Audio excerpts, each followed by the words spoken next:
Good morning class. आज का हमारा टॉपिक है ट्रांसपोर्ट एंड कम्युनिकेशन। परिवहन एवं संचार की बढ़ती हुई सार्थकता के बारे में आज हम डिस्कस करेंगे। प्राय कच्चा माल, औद्योगिक केंद्र और उत्पादित वस्तुओं के लिए बाजार एक ही जगह पे स्थापित नहीं मिलते। ये तीनों ही चीज़ें हमें अलग अलग जगह पे मिलती हैं। कच्चा माल अलग जगह से आता है, औद्योगिक केंद्र कहीं अलग जगह पे स्थापित है और उत्पादित जितने भी तैयार वस्तुएं हैं उनके लिए मार्केट अलग जगह पे होता है। तो इन चीज़ों तक को सही जोड़ने के लिए जो है हमें परिवहन की आवश्यकता होती है। इसके अलावा अगर मैं बताना चाहूँ कि प्रकृति द्वारा प्रदान किए गए जितने भी प्राकृतिक संसाधन हैं उन संसाधनों का सही उपयोग तभी संभव हो पाएगा जब कच्चे माल के स्रोत उत्पादन केंद्र उपभोग के क्षेत्रों से जुड़े हुए होते हैं। और इन तीनों चीज़ों को जोड़ने का कार्य जो है परिवहन के जरिए आसानी से किया गया है, या यूँ कहें कि परिवहन ने इन तीनों को जोड़ने में महत्वपूर्ण भूमिका निभाई है।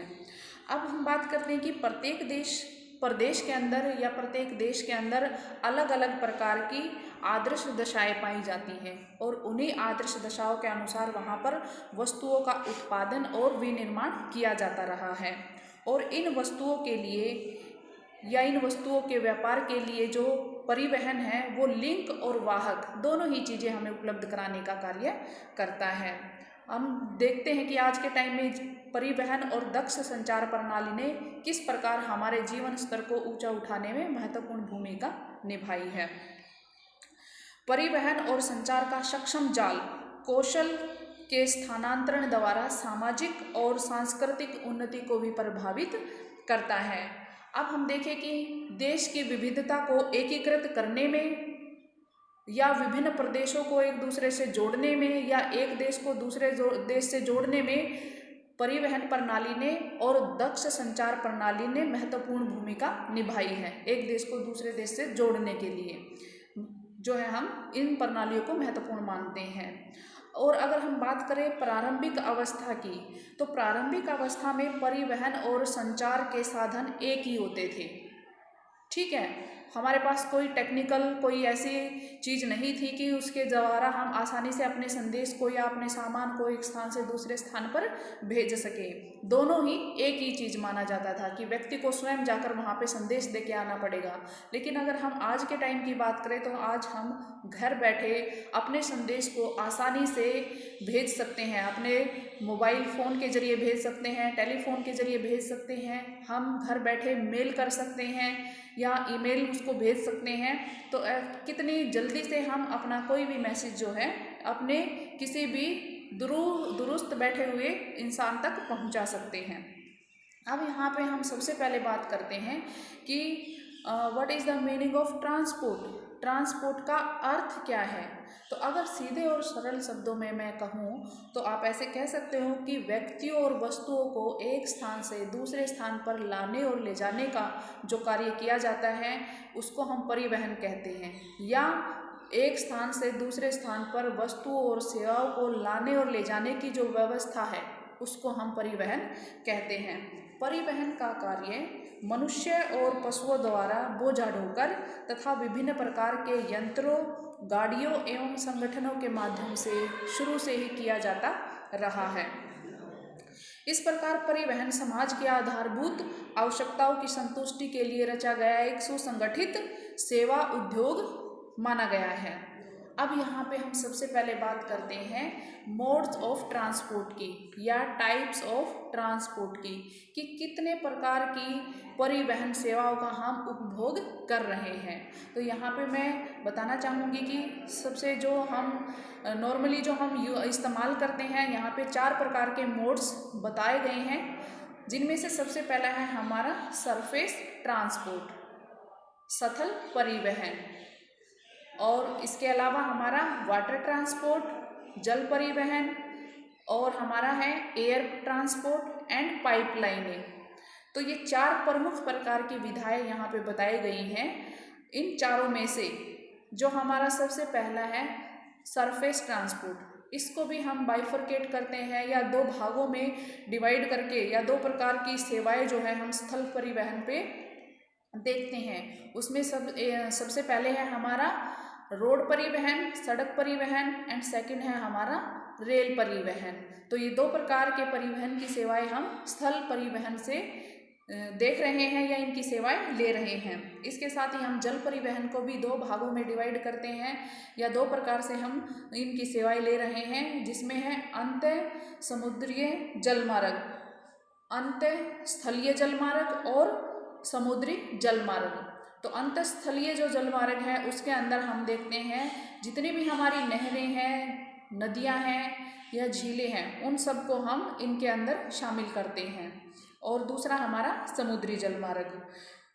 अब जो ये चार प्रकार की प्रमुख विधाएं या मोड्स मैंने आपको बताए हैं, ये हमारे मुख्य रूप से माने जाते हैं एक प्रदेश को दूसरे प्रदेश से इंटर रीजनल और इंट्रा रीजनल कनेक्शन। ठीक है, एक प्रदेश को दूसरे प्रदेश से जोड़ने का काम करता है, एक देश को दूसरे देश से जोड़ने का काम करता है। ये चार प्रकार के प्रमुख जो है मोड्स हम यहाँ पे इस्तेमाल कर रहे हैं परिवहन के रूप में। अब साथ ही साथ हम देखते हैं कि ये जो चार प्रकार के मोड्स हैं इनकी क्या क्या विशेषताएं हो सकती हैं। ठीक है, कि किस प्रकार हम इनसे सेवाएं ले रहे हैं। तो अगर हम भारी भरकम सामान लाना और ले जाना है या स्थूल सामान जो है हमें लाना और ले जाना है, तो उसके लिए हम जो है जल मार्गों का प्रयोग करते हैं। नॉर्मली जो है हम उसके लिए जल मार्ग अपनाते हैं। इसके साथ ही अंतर्राष्ट्रीय स्तर पर वस्तुओं का परिवहन जो है सामान्यतया समुद्री मालवाहक जो जहाज होते हैं उनके द्वारा जो है या उनके द्वारा जो है हम इन जो हमारी अंतर्राष्ट्रीय स्तर पर वस्तु और सेवाओं का जो है हम एक स्थान से दूसरे स्थान पर लाने और ले जाने का कार्य करते हैं। इसके साथ ही अगर हमें छोटी छोटी दूरियां तय करनी है तो उनके लिए सड़क परिवहन जो है सबसे आसान और सस्ता मार्ग जो है माना गया है। सड़क परिवहन साथ ही साथ हमें तेजी से शीघ्रता से पहुंचाने वाला मार्ग भी माना गया है। और इसके अलावा सड़क परिवहन को जो है हम डोर टू डोर का नाम देकर भी इसको हम कह सकते हैं कि दरवाजे से दरवाजे तक छोड़ने का कार्य भी इसी परिवहन के जरिए किया जा सकता है। इसके अलावा देखते हैं कि हम अगर हमें किसी दुर्गम स्थान पर जाना है, स्थूल स्थान पर जाना है, तो उसके लिए रेल मार्ग सबसे अच्छा परिवहन सिद्ध हुआ है। रेल मार्ग की जरिए हम अपने उस स्थान तक पहुंच सकते हैं। इसके अलावा जो हम देखते हैं कि वायु परिवहन के द्वारा हल्की और नाशवान वस्तुओं को हम आसानी से शीघ्रता के साथ जो है एक स्थान से दूसरे स्थान पर पहुंचा सकते हैं। उसके लिए इस प्रकार के वस्तुओं के व्यापार के लिए वायु परिवहन सबसे अच्छा कारगर साबित हुआ है। उसके अलावा जो हमारे जितने भी प्रकार के तरल और गैसीय पदार्थ हैं उन सबको एक स्थान से दूसरे स्थान पर पहुंचाने के लिए जो है हमारा पाइपलाइन सबसे सुगम साधन माना गया है। अब एक परिवहन के बारे में हमने यहाँ पे इतना सारा डिस्कशन किया है कि किस प्रकार परिवहन प्रणाली ने हमारे जीवन स्तर को ऊंचा उठाने में एक महत्वपूर्ण भूमिका निभाई है। अब जितने भी हमने यहाँ पे मोड्स की बात की है, अब आगे चल के हम इनको एक एक करके एक्सप्लेन करते हैं। तो यहाँ पे सबसे पहले मैं आपको बताना चाहूँगी सरफेस ट्रांसपोर्ट के बारे में, स्थल परिवहन के बारे में कि स्थल परिवहन क्या होता है। तो अगर हम प्राचीन टाइम की बात करें, प्रारंभिक टाइम की बात करें, तो हम पगडंडियों के रूप में, कच्चे मार्गों के रूप में हम इनका इस्तेमाल करते आ रहे हैं। प्राचीन टाइम से ही कच्चे मार्गों का और पगडंडियों का इस्तेमाल करते रहे हैं। और शुरू से ही जो मनुष्य और पशु बोझा ढोने का जो है कार्य करते रहे हैं।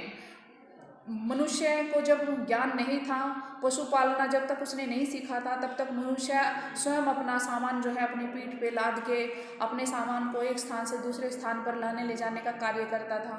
लेकिन धीरे धीरे उसने पशु पालना शुरू कर दिया, तो इससे उसको थोड़ी सी आसानी हुई और अपने सामान को जो है पशुओं के माध्यम से इधर से एक स्थान से दूसरे स्थान पर लाने ले जाने लगा।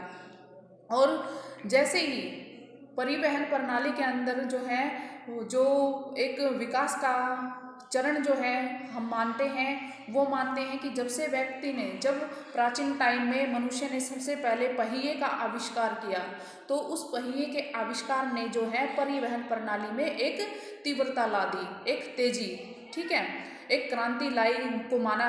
उस पहिए के आविष्कार को एक क्रांति के रूप में माना जाता है परिवहन के लिए। तो परिवहन पहिए के आविष्कार के बाद मनुष्य ने पशुओं को और ज़्यादा पालना शुरू किया और उन पशुओं के द्वारा जो है अपनी छोटी छोटी बैलगाड़ियाँ, छकड़े, इस प्रकार से वो बनाने लगे और उनका इस्तेमाल सामान को लाने और ले जाने के लिए करने लगे। इसी के साथ हम देखते हैं कि परिवहन में जो क्रांति मानी जाती है, असली जो क्रांति का चरण माना गया है परिवहन प्रणाली के अंदर, वो माना जाता है हमारा 18वीं शताब्दी के अंदर, जब 18वीं शताब्दी में सबसे पहले भाप के इंजन का आविष्कार किया गया। तब से हम परिवहन प्रणाली में एक क्रांति का दौर जो है मानते हैं। इसी के साथ जब 19वीं शताब्दी में जब रेल मार्ग परिवहन के लोकप्रिय व तीव्रतम प्रकार बन गए, ठीक है, जब भाप के इंजन से बनाई गई पहली रेलगाड़ी जब चलाई गई, तब से हम रेल परिवहन के अंदर जो है एक क्रांति आ गई और इसके जो है विकास में और इसका जो है इस्तेमाल जो है धीरे धीरे करके एकदम से बढ़ता चला गया। अंतर्दहन इंजन के जरिए जो है विभिन्न प्रकार के प्रौद्योगिकी का विकास होने पर छोटे छोटे और बड़े से बड़े जितने भी प्रकार के, जैसे कि हम देख सकते हैं कार, ट्रक, बस, टेम्पो इत्यादि का निर्माण जो है धीरे धीरे विकसित होने लगे एक पहिए के आविष्कार के बाद, कि किस प्रकार परिवहन प्रणाली में जो है तीव्रता आई। विभिन्न प्रकार के हमारे सामने इंस्ट्रूमेंट या जो है वाहन जो है बनकर तैयार हो गए। यहाँ पे अभी जो मैंने एग्जाम्पल बताए हैं कि इसके पश्चात हमारे सामने कार, ट्रक, बस, टेम्पो इस प्रकार के वाहन जो है बनकर तैयार होने लगे और इनका प्रयोग हम अपने ज़रूरत के सामान को एक स्थान से दूसरे स्थान पर लाने और ले जाने के लिए इनका प्रयोग करने लगे।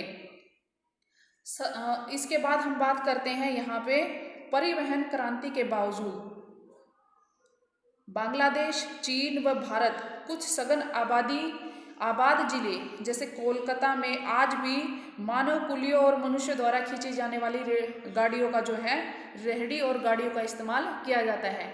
ऐसा नहीं है कि मतलब परिवहन में क्रांति तो हुई, लेकिन जो बहुत सारे पिछड़े हुए एरियाज थे आज भी वहाँ पर जो है मनुष्य द्वारा बनाई गई बैलगाड़ियाँ और रेहड़ी या इस प्रकार के परिवहन का प्रयोग आज भी किया जाता रहा है। अब सरफेस ट्रांसपोर्ट के बारे में जो मैंने आपको बताया था कि इनका भी हम बाइफरकेट करके इनमें भी हम 2 प्रकार की सेवाएं ले रहे हैं। तो उसमें सबसे पहले है हमारा सड़क परिवहन, सरफेस के ऊपर जो हम परिवहन की जो सेवाएं ले रहे हैं, सड़क परिवहन और रेल परिवहन। तो यहाँ पे हम सबसे पहले बात करते हैं सड़क परिवहन के इम्पोर्टेंस के बारे में कि हमारे लिए सड़कों का क्या महत्व है। तो यहाँ पे मैं आपको अब विस्तार से बता रही हूँ। छोटी छोटी दूरियों के लिए सड़क परिवहन रेल परिवहन की अपेक्षा अधिक लाभदायक माना जाता है। इसके द्वारा वस्तु और सवारियों को घर घर तक पहुँचाया जा सकता है सड़क परिवहन के जरिए। इसीलिए इसे डोर टू डोर का नाम दिया गया है कि दरवाजे से दरवाजे तक छोड़ने का कार्य जो है हम सड़क परिवहन के जरिए कर सकते हैं।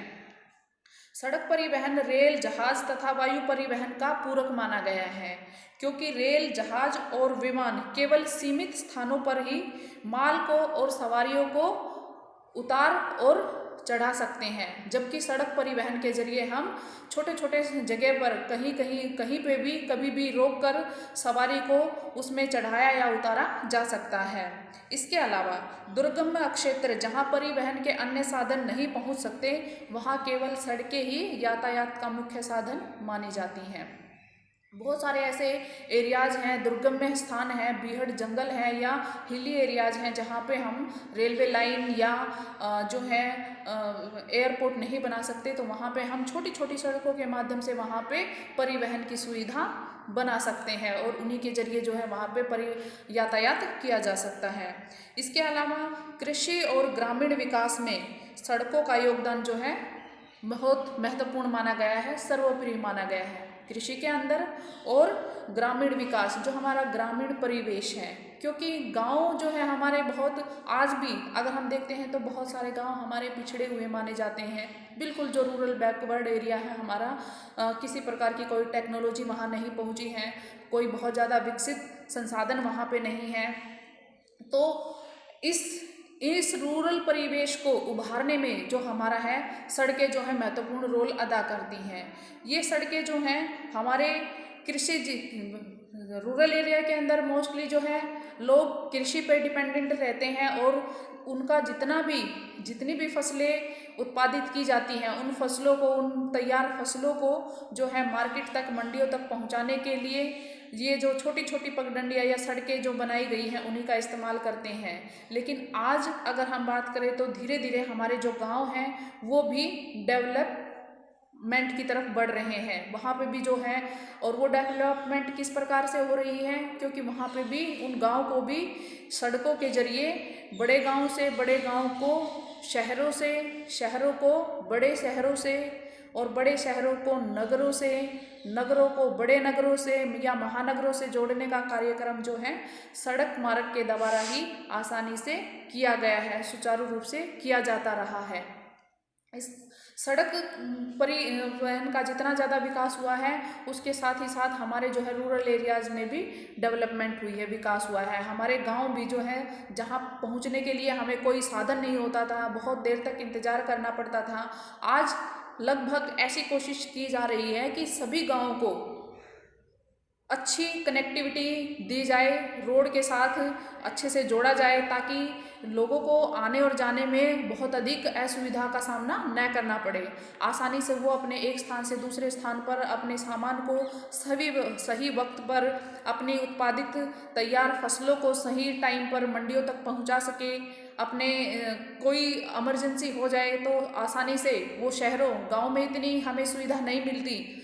फॉर एग्ज़ाम्पल, हमें अगर बहुत ज़्यादा कोई मिस हैपनिंग हो जाती है, कोई ऐसी चीज़ घटित हो जाए कि हमें बहुत जल्दी से हॉस्पिटल की ज़रूरत पड़ती है, तो आज हमारे लिए एम्बुलेंस हैं परिवहन के रूप में, जो फ़ोन कॉल पे तुरंत वहाँ पे पहुँच जाती हैं और अपनी सेवा देकर उस व्यक्ति को हम आसानी से उस हॉस्पिटल तक पहुँचा सकते हैं। तो इस प्रकार बहुत सारी चीज़ें हैं जिन्होंने, छोटे छोटे जो चीज़ें हैं जो एक दूसरे को जोड़ती हुई एक बहुत बड़ी महत्वपूर्ण भूमिका निभाने का जो है काम करता है। इसी के साथ, जैसे अभी मैंने बताया आपको, सड़कों द्वारा उद्योगों के लिए कच्चे और निर्मित माल दोनों का ही परिवहन आसान हो जाता है, कि उद्योगों को चाहे कच्चा माल भेजना है या उद्योगों द्वारा निर्मित तैयार माल मार्केट तक भेजना है, तो परिवहन उसमें महत्वपूर्ण भूमिका अदा करता है।